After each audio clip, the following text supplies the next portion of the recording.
Hello, welcome back to my YouTube channel. My name is Deborah Dada. I am a day-to-day product designer, but recently I've been dabbling into a lot of events and understanding how businesses, large and medium-scale businesses, can use corporate events to drive communities around their product and also enhance growth and sales within the product. That's a lot of boring stuff that I do not intend to bore you with, but that's something I've been exploring lately. And yes, if you're new here, welcome. I'm so excited you clicked on this video, whether it was recommended to you on your YouTube homepage or you saw it somewhere on social media or you searched for me to watch this. I'm super excited that you clicked on this video. If you're new, please click on the subscribe button. You can turn on post notifications so that when I make videos in the future, you can always come back to them to watch it or receive notifications so that you do not miss out. But for both new and returning subscribers, you do me one favor.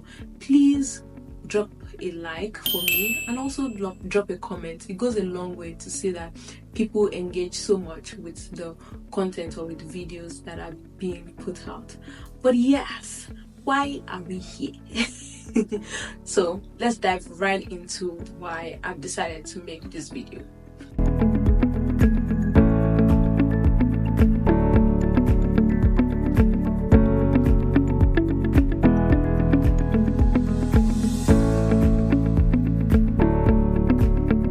Research has shown that 50% or a little over 50% of the world's population are not interested in consistent and structured planning, and it's really not a big deal. Sincerely, it's not a big deal. I've also realized that the year is off to a good start, and at the end of 2024, which was last year, a lot of people were into vision boarding, and it also made a whole lot that were not into planning a little uncomfortable because it was not their vibe, which is completely relatable. But now that the year is off to a new start, or to a big start. Happy New Year, by the way. But now that the year is off to a good start, I want to share with you one thing that you must be very intentional about this year, and it will go a long way into making your 2025 40% better. And I mean it. It will make your entire year 40% better.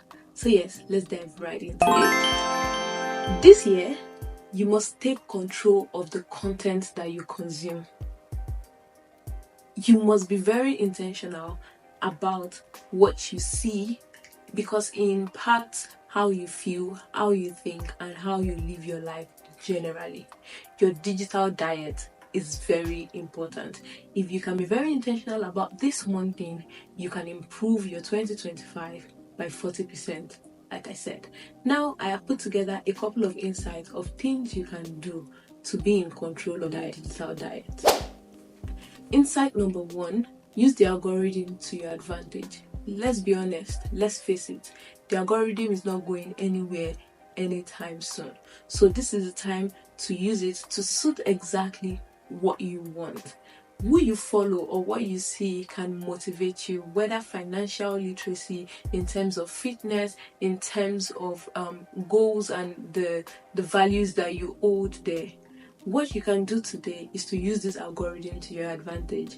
And to do that, I would encourage you to follow 5 different creators that you think these people are in alignment with my goals, whether financially, in fitness, in every area, in career or in business, and unfollow 5 people that you feel they do not align to the goals and the values that you hold there. So that way you can use the algorithm to your advantage and you continue to see recommendations of these things that suit into what you want your year to be like.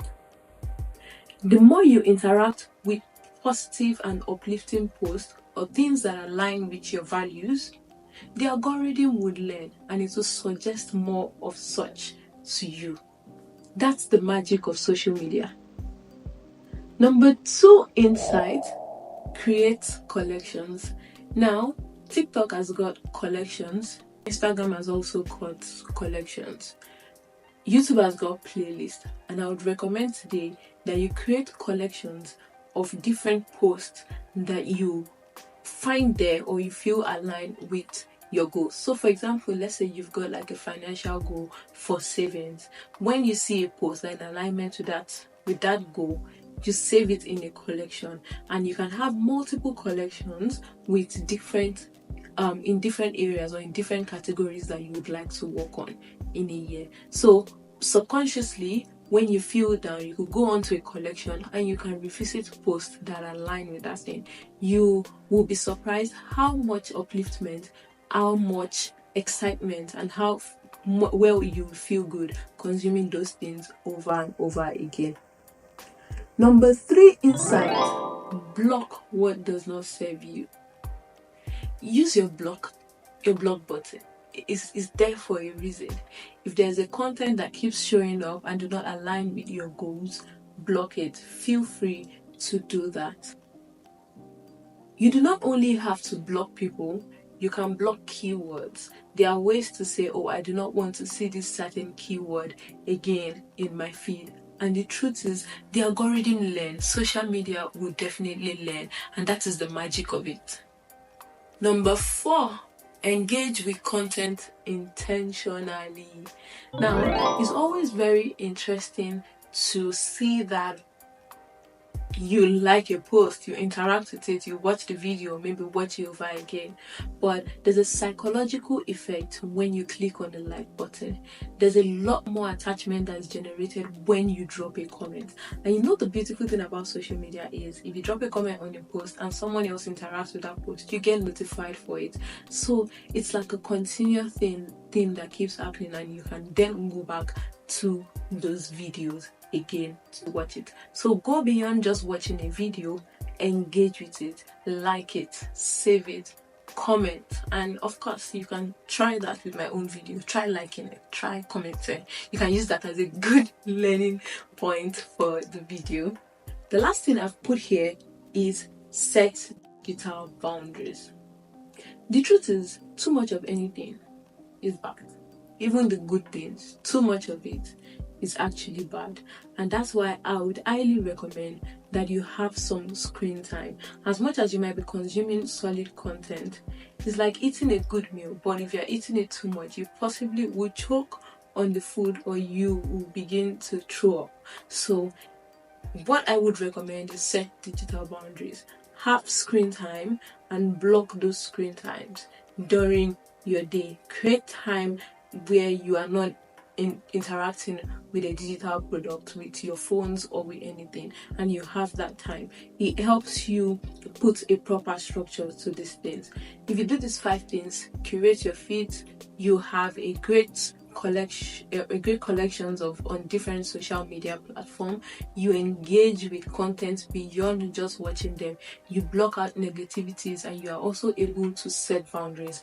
You would see that you can improve your year by 40% because you have been able to control and you have been able to consume very solid content. But before you even get to the end of the year, you see how much improvement you have been able to make to your own life. I hope that you've been able to learn 1 or 2 things for this video. Please share with your friends, let them watch, and also engage with other videos.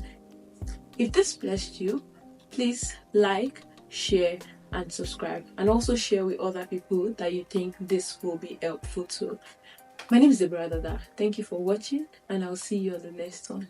Bye.